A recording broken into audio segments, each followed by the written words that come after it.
weeks ago as junk science. How much did what happened over the weekend change that?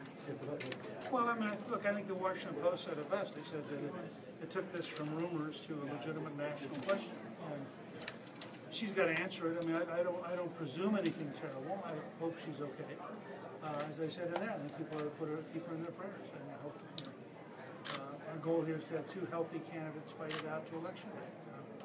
But obviously, it's such a big national public event that even people like Cokie Roberts, who are very close to the Democrats, were expressing concerns this morning. So, Hillary will have to figure out what she's willing to share and what she's willing to explain. Kennesaw is a historically red part of Georgia, and many would say this election is very purple. Why do you think that is? Well, I think there's been a lot of confusion. Look, it's the wildest election of my lifetime. I've never seen anything like this. You had a huge surge by Bernie Sanders, much more than people expected, offering a much more left-wing socialist model than people would have thought would get traction. You've had a guy who never ran for anything before, came out of nowhere, beat 16 candidates, of whom at least 10 or 12 would have been normally really serious candidates.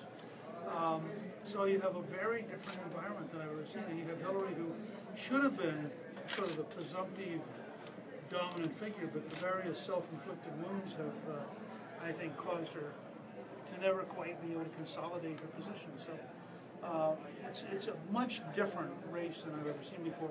I would also say that, if you went back and looked at at how Michelle Nunn was doing at about this stage, Georgia looks a little more purple in September than it turns out to vote in November.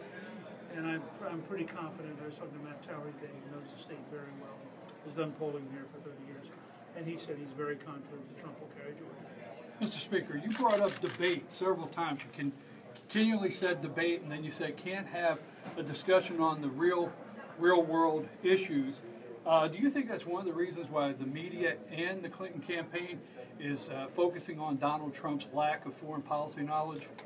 Because they can't have the discussion about America? Well, look, I think, first of all, if you have a businessman who is running for the first time, focusing on his lack of knowledge is pretty clever. Except now he goes to a national security debate, having been coached by a number of generals and admirals, and it turns out he knows enough to survive, more than survive. People, I think, generally thought Trump did better than Hillary the other night on the NBC National Security Dialogue. But, I mean, Trump has the advantage and disadvantage that he is a genuine first-time candidate. Well, in some ways that makes him very fresh and very different and very open. On the other hand, it means stuff that somebody who's been around for 20 years would know is brand new information to him. And you can only learn so much in any one day. And Trump is one of the smartest people I've ever worked with, and I have great respect for his ability to acquire knowledge. I also think you have to recognize he's very good at finding people to learn from.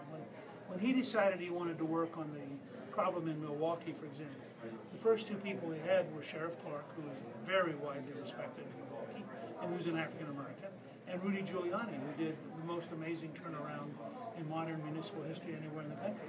Well, as advisors go, that's pretty good stuff.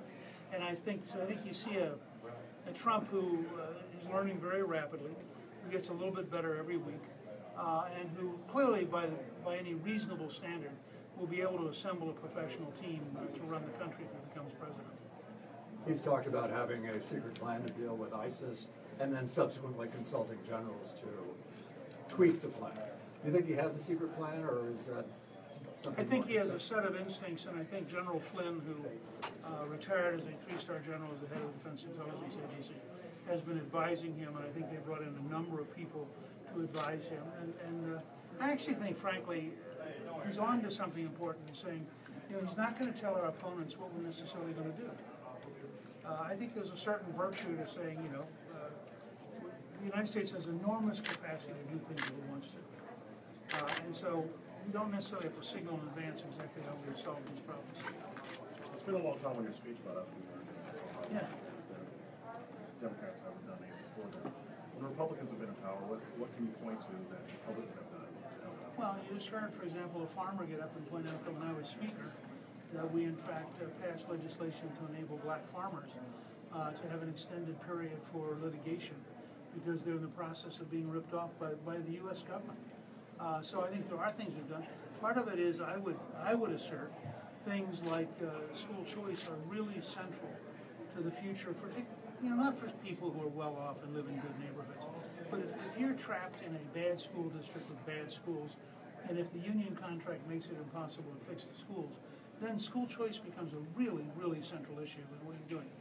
People like Jack Kemp tried very hard to pass, for example, enterprise zones where we would actually go into the poorest neighborhoods and give them regulatory and tax breaks to be able to create lots of jobs, because you clearly have a bias. I mean, if you have a neighborhood that is surrounded by poverty, getting somebody to decide I'm going to go there and start a business, they better have some advantage to doing that, or they just won't take the risk.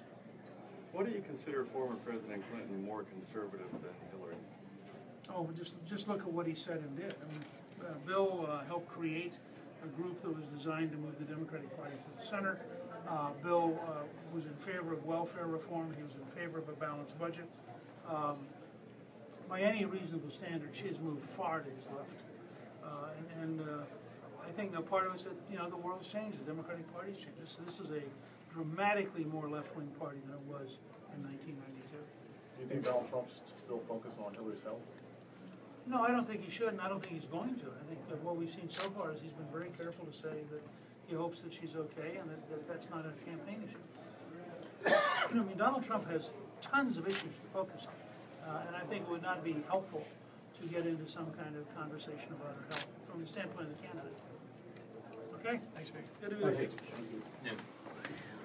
Yeah.